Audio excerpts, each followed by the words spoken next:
कि सना अल्लाह तुम्हें कभी ज़ाया नहीं होने देगा और अल्लाह तुमसे बहुत काम लेगा। मुझे आज भी याद है उन्होंने ये चीज़ मुझे 2018 में पहली बार बोली थी जब हम मक्का में मिले थे और मेरा उम्रा हो चुका था माशाल्लाह से, और मैं घर वापस लौट रही थी और उस वक्त वो वहीं थे।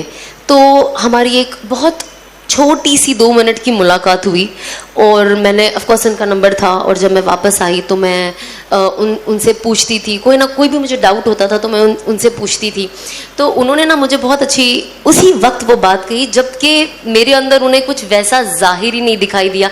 बट होता है ना कुछ इंसान जब हम किसी से मिलते हैं तो वो जैसे बात करता है या जो उसके अखलाक होते हैं और जो उसका तरीका होता है, उससे लगता है कि नहीं यार मैं इस इंसान को इतने अच्छे से नहीं जानती या जानता, बट इंसान अच्छा है, कुछ इसके साथ अच्छा हो सकता। तो शायद वो चीज़ मेरे शौहर ने मुझ में उस वक्त दिखी थी, जब जाहिर सी बात है तब तो ना कोई शादी की बात थी और ना कभी हमें लगा था कि हम दोनों जुड़ भी सकते हैं। मतलब आज भी लोगों को शौक होता है मुझे और अनस को देख के कि हम दोनों की शादी कैसे हो गई, वैसे ही मुझे खुद को शौक होता है कि अल्लाह ने, जब भी मैं मेरे हस्बैंड को देखती हूँ मुझे लगता है अल्लाह ने कैसा जोड़ा बना दिया ना। मतलब मैं सपने में भी नहीं सोच सकती थी कि मेरी शादी इनसे कभी हो सकती है, क्योंकि हम क्या होता है ना, जैसे दुनिया में हम जीते हैं और जो हमारा जाहिर होता है, क्योंकि लोग भी जाहिर पे इतना ज़्यादा जाते हैं कि उनको जो दिखता है ना, ये दोनों ना सही है, साथ में ये दोनों ना गलत जोड़ी है।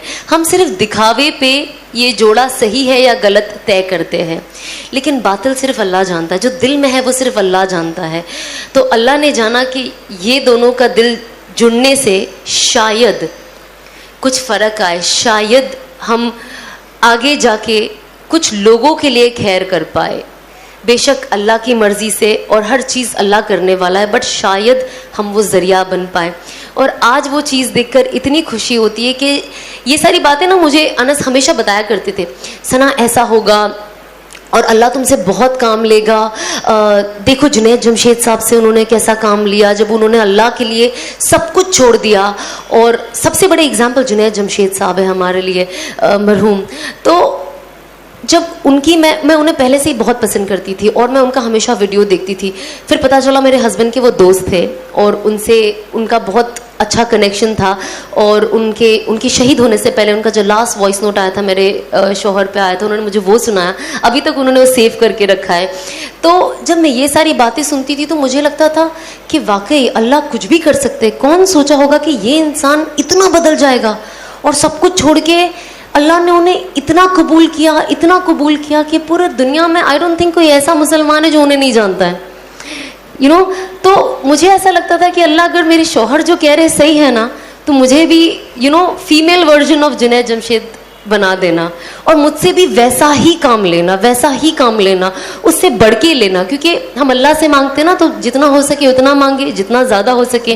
हम थोड़ा पॉपुलर हो गई थी बिग बॉस से आने के बाद, और मूवी मिली थी सलमान के साथ, तो आई वाज लाइक वाओ ये वो। बट जब मैं उम्रा के लिए गई पहली बार, और जब ऑफकोर्स जब आप काबा देखते हो तो आपकी आंखों से वैसे ही रोना आ जाता है, वो कोई नहीं रोक सकता है, वो खुशी के आंसू है। और ऑफकोर्स गम के, वहाँ जाके इंसान को, मैं कहती हूँ जब से उसका होश संभाला होगा तब से लेके अभी तक के सारे गुनाह याद आ जाते हैं फॉर सम रीज़न। तो जब मैंने पहली बार काबा देखा, और मुझसे पहले ही कहा गया था कि जब आप पहली बार काबा देखो ना तो अल्लाह से खूब दुआ मांगो और हर वो चीज़ मांगो जो आपके दिमाग में आती है। और मैंने सोचा जब मैं जाऊंगी तो मैं अल्लाह से मांगूंगी कि अब जब मैंने काबा देखा है तो लोग कहते हैं कि जो मांगो काबा पहली बार देख के दुआ कबूल होती है। तो जब मैं वहाँ गई ना तो मुझे ऐसा लगता था पहले मैं जाऊंगी ना, मैं कहूँगी और पिक्चरें दे दे अल्लाह मियाँ मुझे, और काम दे दे और पॉपुलर कर दे, मेरा दिमाग में यही था। पर अब यकीन नहीं मानोगे, जब मैं गई और मैंने पहली बार काबा देखा, मेरे दिल से ये दुआ निकली कि अल्लाह मुझे हिदायत दे दे।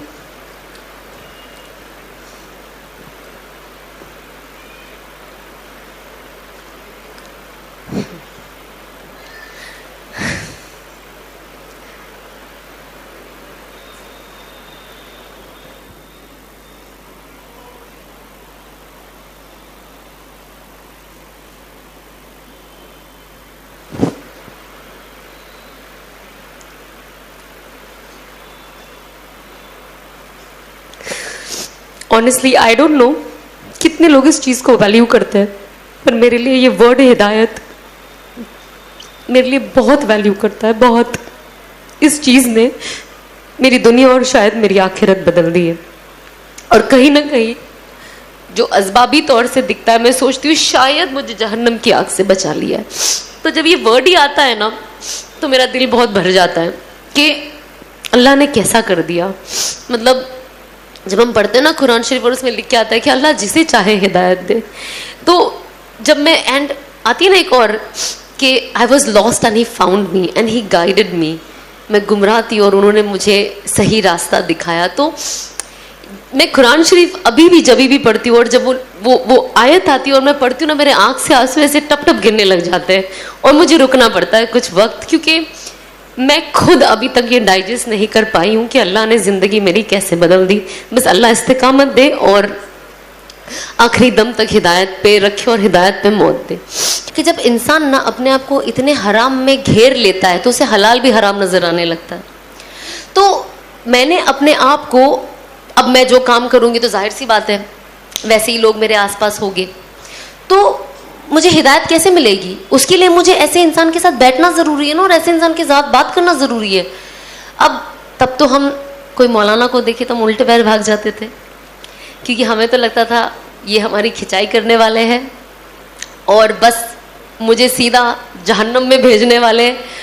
और जब ऐसी अनफॉर्चुनेटली जब अनस से मुलाकात हुई थी और जब मैं उन्हें नहीं जानती थी अच्छे से, तो मुझे लगता था, शुरुआत में जब हमारी बात होती थी, मैंने कहा यार अब मैं क्या बात करूं, मैं तो पर्दा भी नहीं करती हूँ। और होता है ना यार, कोई मौलाना बैठे, भले आप कैसे भी टाइप की लेडी हो, लेकिन वो कहता है भाई सर पे दुपट्टा तो रख लो यार, खुद का नहीं सामने वाले की तो इज्जत रख लो, होता है ना। तो मैं अनस के पास वैसे जाऊं और बात करूं, मुझे ऐसा लगता था यार, वो होता था ना, मैंने इनका नाम रख दिया था कि अल्लाह की पुलिस आ गई है पकड़ने के लिए मुझे तो मुझे ऐसा लगता था अच्छा। फिर अल्लाह ने एक ऐसा वक्त लाया कि 2018 ही, उसी साल के एंड में, आप यकीन नहीं मानोगे, मुझे शुरुआत में अनस बहन बुलाते थे, ओके मैं सोचती हूँ तो मुझे अभी भी हंसी आती है। तो ऑफ कोर्स वो तो दावत की नीयत से मिले थे मुझे, और उनका काम था कि यार एक कोई अगर इंडस्ट्री से सही रास्ते पे आ जाती है, शायद और बहनों का फ़ायदा हो जाए, इंडस्ट्री से भी और उसके अलावा भी। तो मुझे जब मिले, अच्छा बहन, जी बहन, जी बहन, मैं भी हाँ, जी मौलाना, जी तो क्या पता था कि मेरे हमसफर बन जाएंगे। तो हाँ, जी। अब इनके साथ में मिली ना, जब मैं आपको बता ही देती हूँ, क्योंकि मुझे तारिक जमील साहब बहुत पसंद है, तो मैं डेफिनेटली चाहती थी कि मेरी उनसे मुलाकात हो जाए। तो मेरी बात अनस से हुई एंड मेरी मुलाकात उनसे दुबई में हुई। और जब हुई ना, तो मैं जाके जब जैसे उनको मिली, आप यकीन नहीं मानोगे, मैं उनके साथ 2 घंटा कम से कम बैठी होंगी, मैं, मेरी मॉम, मेरे डैड। उन्होंने मुझे कुछ नहीं कहा, आप काम छोड़ दो, नहीं, नमाज पढ़ो, नहीं, क्योंकि वो समझ गए थे कि मैं जो फील्ड से आती हूँ ना, अगर ये मुझे पहली मुलाकात में ये कहेंगे तो मैं भाग जाऊंगी, समझ रहे हो आप, या शायद दूसरी बार मिलने के लिए तकल्लुफ़ करूंगी कि तो मेरा नसीब कि अल्लाह ने कैसे मुझे उनसे भी मिला दिया। मुझे ना वो सारी चीज़ें देख के याद आती थी कि हमारे हमारे नाना नानी, दादा दादी हमसे कितनी मोहब्बत करते जब हम छोटे होते हैं। अनफॉर्चुनेटली हमारे अम्मी अब्बू भी, और जब हम बड़े होते हैं और जब वो बच्चे बन जाते हैं,